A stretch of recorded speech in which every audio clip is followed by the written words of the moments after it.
আসসালামু আলাইকুম রহমতুল্লাহি ওয়া সম্মানিত দর্শক, প্রধানমন্ত্রী তারেক রহমান প্রথম তার সরকারি সফরে মালয়েশিয়াতে যাচ্ছেন, এটা মোটামুটি নিশ্চিত। মালয়েশিয়াতে কেন যাবেন, কি কারণে যাবেন, সেখানে আমাদের কি কি প্রোটোকল রয়েছে, উই ডোন্ট নো, আমরা এই জিনিসগুলো জানি না। সরকারের পক্ষ থেকে যেগুলো বলা হবে সেটা হলো পারস্পরিক সম্পর্ক উন্নয়ন, ব্যবসা বাণিজ্যের সম্প্রসারণ। তো এই বিষয়গুলো মূলত কথার কথা, কিন্তু বাস্তবতা হলো ক্ষমতায় আসার প্রায় 5 মাস হতে চলল। বিশ্বের কোনো পরাক্রমশালী দেশ, ক্ষমতাধর রাষ্ট্র এখনো পর্যন্ত প্রধানমন্ত্রীকে বরণ করে নেওয়া, তাকে দাওয়াত করা বা তাদের সঙ্গে একটা দ্বিপাক্ষিক সম্পর্কের যে জায়গাগুলো সেগুলো তৈরি না হওয়ার কারণে বিএনপির মধ্যে এক ধরনের হীনমন্যতা রয়েছে। 2 নম্বর হলো যে প্রধানমন্ত্রী পদে বসার পরে জনাব তারেক রহমান সাহেব যখন দেশের বাইরে প্রথম যাবেন, সেক্ষেত্রে রাষ্ট্রীয় প্রোটোকল গ্রহণ করা, বিদেশি যারা সরকার প্রধান রয়েছেন, রাষ্ট্রপ্রধান রয়েছেন, তাদের সঙ্গে কথা বলা, ইংরেজিতে কথা বলা, কিংবা ধরুন ইংরেজিতে কথা না বলে, যেমন আপনার রাশিয়াতে যদি আপনি যান কিংবা চীনে যদি আপনি যান, তাহলে সেক্ষেত্রে সেখানে যে কথাবার্তা হয় বা জাপানে, সেটা হলো অনুবাদকের মাধ্যমে। তেমনি সরাসরি কনভারসেশন এটার চাইতে অনুবাদকের মাধ্যমে কথা বলা আরও কঠিন। সেখানে বডি ল্যাঙ্গুয়েজ, ড্রেস কোড, তাকানো, প্রায় সব কিছুই যারা প্রতিপক্ষ তারা মার্ক করে থাকে। এবং এটা আমি দেখেছি, মানে নিজে এরকম কয়েকটা সরকারি সফরে যখন গিয়েছি, এরকম অনুবাদকের মাধ্যমে যখন কথা বলতে হয়েছে, সেটা ভীষণ রকম একটা মানসিক অশান্তি তৈরি করে। ধরুন আমি ইংরেজিতে বললাম, ওটা জাপানি ভাষায় অনুবাদ করে দেওয়া হলো, বা কিংবা আমি বাংলায় বললাম, তো এরপর সেটা ইংরেজিতে অনুবাদ করলো কেউ, এরপর আবার সেটা জাপানিতে অনুবাদ করে জাপানি লোকদেরকে শোনানো হলো। এ ধরনের যে বৈঠক খুবই, যাকে বলা হয়, সংবেদনশীল হয়। তো সেক্ষেত্রে প্রধানমন্ত্রী চীন সফরে যাচ্ছেন, সেখানে সঙ্গতি কারণেই তাকে অনুবাদকের মাধ্যমে চীনের প্রেসিডেন্ট বা প্রধানমন্ত্রী তাদের সঙ্গে কথা বলতে হবে। সেই প্রসঙ্গে পরে আসছে। তো প্রধানমন্ত্রী ভারত অথবা চীন, এই দুটো যে রাষ্ট্র, তার মধ্যে ভারতের পরিবর্তে চীনে যাচ্ছেন, এটা প্রায় নিশ্চিত। আর তার আগে মালয়েশিয়াতে তিনি যাচ্ছেন, এটি একটা স্টার্ট আপ। স্টার্ট আপ হলো যে বিদেশে একটা সফরে যাওয়ার যে প্রস্তুতি দরকার, এটি বিদেশের রাষ্ট্র কিভাবে তাকে প্রোটোকল দেয়, সেই জিনিসগুলো হজম করা দরকার। আর তার সঙ্গে সঙ্গে মালয়েশিয়া তার পুরনো, যাকে বলা হয় পরিচিত, মানে যাকে বলা হয় শহর, দেশ, তার ছোট ভাই আরাফাত রহমান কোকো দীর্ঘদিন সেখানে ছিলেন, তিনিও বহুবার সেখানে গিয়েছেন। কাজে সেই মালয়েশিয়াতে গিয়ে তাদের রাষ্ট্রীয় প্রোটোকল গ্রহণ করা বা তাদের সাথে কথাবার্তা বলা, বার্গেনিং করা, এটা তার জন্য কোনো সমস্যা হবে না। এবং এখান থেকে তার যে সাহস সঞ্চয় হবে, সাবলীলতা আসবে, সেটা নিয়ে চীনের রাজধানী বেইজিংয়ে তিনি যদি যান, বা চীনের গ্রেট হলে যদি তাদের কোনো বৈঠক হয়, তাহলে ওটা তার জন্য অনেকটা স্বস্তিদায়ক হবে। তো সেই ক্ষেত্রে চীন যাওয়ার আগে মালয়েশিয়াতে যে যাওয়াটা, এটা সরকারের পক্ষ থেকে যাই বলা হোক না কেন, আমার কাছে মনে হচ্ছে এটা একটা স্টার্ট আপ। আর এর বাইরে অনেক নেতিবাচক কথাবার্তা বলা হতে পারে, থাকতে পারে, সেটা যারা নেতিবাচক চিন্তা করবেন, কথা বলবেন, এটা তাদের ব্যক্তিগত বিষয়। আমি যেটা জাতীয় স্বার্থে সংশ্লিষ্ট বা জাতীয় স্বার্থের সাথে জড়িত যে বিষয়গুলো, সেই বিষয়গুলো নিয়ে আলোচনা করার চেষ্টা করছি। প্রথমত হলো যে এই মুহূর্তে চীন সফর যাওয়া মানে সরকারের যে রাজনীতি, দেশের যে জাতীয় স্বার্থ এবং বাংলাদেশ বনাম চীনের যে কূটনীতি, আঞ্চলিক রাজনীতি, সব মিলিয়ে আমাদেরকে, সরকারকে এবং জনাব তারেক রহমান সাহেবকে মারাত্মক কতগুলো ঝুঁকি নিতে হবে। প্রথম ঝুঁকিটা হলো, ধরুন চীনে গেল, এখন চীনে যাওয়া মানে চীনের সঙ্গে একটি কৌশলগত সম্পর্ক স্থাপন করা, চীন, পাকিস্তান, রাশিয়া, এই বলয়ে ঢুকে পড়া, এগুলো একটা। আর চীনে যাওয়া, ভারতকে ইনভাইট করা, যে দেখো দেখো চীন আমাদের সঙ্গে খুব ভালো সম্পর্ক করতে চাচ্ছে, আমরা শুধুমাত্র তোমাকে, যাকে বলা হয়, সুযোগ দেওয়ার জন্য এখনো হা করে বসে আছি, কিন্তু তুমি যদি আমাদেরকে শেখ হাসিনাকে চাপিয়ে দিতে চাও, আওয়ামী লীগকে চাপিয়ে দিতে চাও, তাহলে আমরা কিন্তু চীনে চলে যাব। এই যে ভারতকে একটা প্রলোভনে ফেলা বা একটা চাপে ফেলা, এই অবস্থা সরকারের নেই, কিন্তু পরিস্থিতিটা আসলে তাই হবে। এখানে যেহেতু নতুন সরকার, সেই নতুন সরকারকে অনেকগুলো বিষয় চিন্তা করতে হবে। প্রথম চিন্তা হলো যে সে এসেছে কিভাবে। যখন একটা মানুষের উত্থান যেভাবে হয় তার পতনও কিন্তু ঠিক ওইভাবে হয়, এবং যখন যে মানুষ যেখান থেকে যার উত্থান হয় ঠিক সেই জায়গাটা যদি মানুষ সম্মান না করে ভুলে যায়, তাহলে তার জীবনে এত সব বিপদ এবং বিপত্তি আসে, এটা বলার মতো নয়। এখন তারেক রহমান সাহেব যে বাংলাদেশে ক্ষমতায় এসেছেন, এটির পেছনটা প্রেক্ষিত রয়েছে, প্রেক্ষাপট রয়েছে, অনেকগুলো সমঝোতা রয়েছে, এবং অনেকগুলো এখানে সমঝোতার সাথে সাথে এখানে কমিটমেন্ট আছে। সেই কমিটমেন্টগুলো কি? জামাতের সাথে কি কমিটমেন্ট, আমেরিকার সঙ্গে কি কমিটমেন্ট, ডক্টর মোহাম্মদ ইউনূসের সঙ্গে কি কমিটমেন্ট, এমনকি ভারতের সঙ্গে কি কমিটমেন্ট, অথবা এমনকি আওয়ামী লীগের সঙ্গেও তো তার কোন কমিটমেন্ট থাকতে পারে।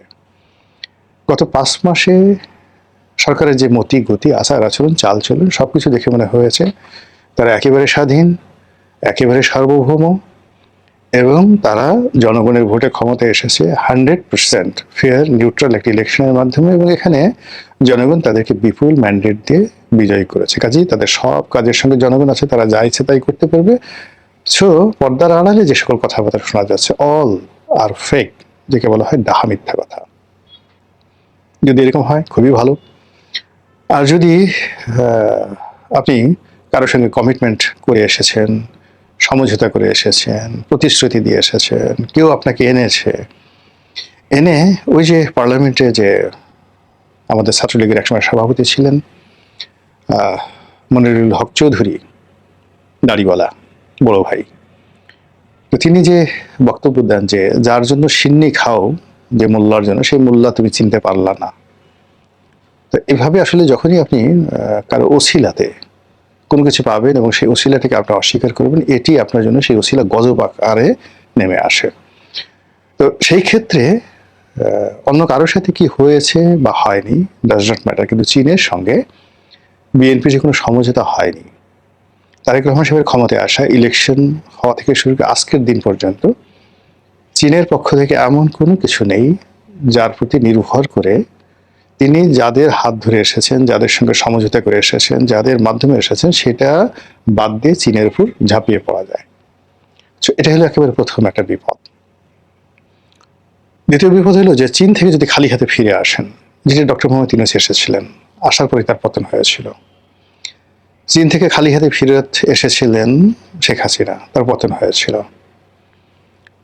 চীনের সঙ্গে বঙ্গবন্ধু কোনো অবস্থাতেই সমঝোতা করতে পারেননি, তার পতন হয়েছিল। এই জিনিসগুলো বোঝার চেষ্টা করুন। কাজে চীনে যখন প্রধানমন্ত্রী যাচ্ছেন, তাকে অবশ্যই সেখান থেকে নিয়ে আসতে হবে অনেক কিছু। আর চীন এখন তাকে কোনো কিছুই দেবে না যতক্ষণ না পর্যন্ত তার মাথার উপরে মার্কিন যুক্তরাষ্ট্রের খড়গ থাকবে, মার্কিন যুক্তরাষ্ট্রের বাণিজ্য চুক্তি থাকবে, মার্কিন যুক্তরাষ্ট্রের নিষেধাজ্ঞা থাকবে। এই ক্লিয়ার না হওয়া পর্যন্ত কখনোই চীন তাকে গ্রহণ করবে না। জিনিসটা একেবারে এইরকম যে আপনি এবারে কনজারভেটিভ মুসলিম একজন সুন্দরী নারীকে আপনি বিয়ে করতে চান, মন প্রাণ দিয়ে আপনি ভালোবাসেন, আপনাকে তার প্রয়োজন, কিন্তু সে অন্যের স্ত্রী। এজন্য সেখান থেকে আপনার তালাক নিতে হবে, স্ত্রীর যে ইদ্যৎকাল সেটা পূর্ণ হতে হবে, আদারওয়াইজ আপনি কোনো অবস্থাতে তাকে গ্রহণ করবেন না। চীন ঠান্ডা জাতি, মাথা গরম করা জাতি নয়। তারা মোর দ্যান 500 বছর, 500 ইয়ার্স, আজ থেকে 500 বছর আগে, মানে এই 1948 সনের আগের 500 বছর তারা যুদ্ধ দেখেছে, বিভীষিকাময় পরাধীনতা দেখেছে। পুরো চীনকে খণ্ড বিখণ্ড করা হয়েছিল। পৃথিবীর এমন কোনো সাম্রাজ্যবাদী শক্তি নাই যেটা চীনকে দখল করেনি। ব্রিটিশরা করেছে হংকং, শেনজেন, কিংডাও, চীনডাও যেটিকে বলা হয়। এখানে জার্মানরা উপনিবেশ স্থাপন করেছিল, সাংহাই ইংরেজদের দখলে ছিল, ফ্রেঞ্চদের কলোনি ছিল, জাপান বিরাট একটা অংশ দখল করে রেখেছিল। তো এই যে কর্তৃত্ববাদী চীন, মোর দ্যান 500 ইয়ার্স তারা এই পরাধীন ছিল। বহুবার তাদের মধ্যে অনেক যুদ্ধ হয়েছে, সিভিল ওয়ার। তারপর এমনকি সেই চৈনিক বিপ্লবের পরে এখানে কয়েক দফা, প্রথম বিশ্বযুদ্ধ, দ্বিতীয় বিশ্বযুদ্ধ, এরপরে চীনা বিপ্লব মাও সেতুংয়ের নেতৃত্বে, চীনা বিপ্লবের পরে প্রতি বিপ্লব, এরপরে ডেং জিয়াওপিং এর নেতৃত্বে অর্থনৈতিক রেভলিউশন, ফাইন্যান্সিয়াল রেভলিউশন। এই পুরো জিনিস তারা দেখেছে, অনুভব করেছে, বুঝেছে। এবং চীন আপনি যদি যান দেখবেন প্রতি 6 মাস অন্তর অন্তর আপনি যান বা 3 মাস অন্তর অন্তর যান, যে শহরই যান না কেন আপনি কিছু পরিবর্তন দেখতে পাবেন। তারা শুধু উন্নতি লাভ করছে। তো কাজেই সেই চীনের সঙ্গে কোনো হাঙ্কি পাঙ্কি চলবে না। 100% আপনাকে সৎ এবং অনেস্ট হতে হবে। চীন এখানে তাদের ঘাঁটি করতে চাচ্ছে। ভারতকে তারা এই বাংলাদেশের ভূমি ব্যবহার করে তারা ভারতকে ব্যস্ত রাখতে চাচ্ছে। চীন সাধারণত কোথাও সামরিক উপস্থিতি তারা এখনো পর্যন্ত যাচ্ছে না, কিন্তু বাংলাদেশে তারা তাদের সামরিক বাহিনীর উপস্থিতি কনফার্ম করতে চাচ্ছে। তারা ভারতের 7 সিস্টারকে হুমকি দিতে চাচ্ছে, ভারতকে ভয় দেখাতে চাচ্ছে। বিনিময়ে বাংলাদেশে যা যা দরকার অবকাঠামোগতভাবে করবে, কিন্তু মাগনা নয়। চীন এরকম একটা জাতি যে জাতি আপনাকে ঋণ দেবে এবং সেই ঋণের বিনিময়ে আপনার সবকিছু ছিনিয়ে নেবে। শ্রীলঙ্কার মতো একটি দেশের একটা বন্দর নির্মাণ করার জন্য চীন অর্থ দিয়েছিল।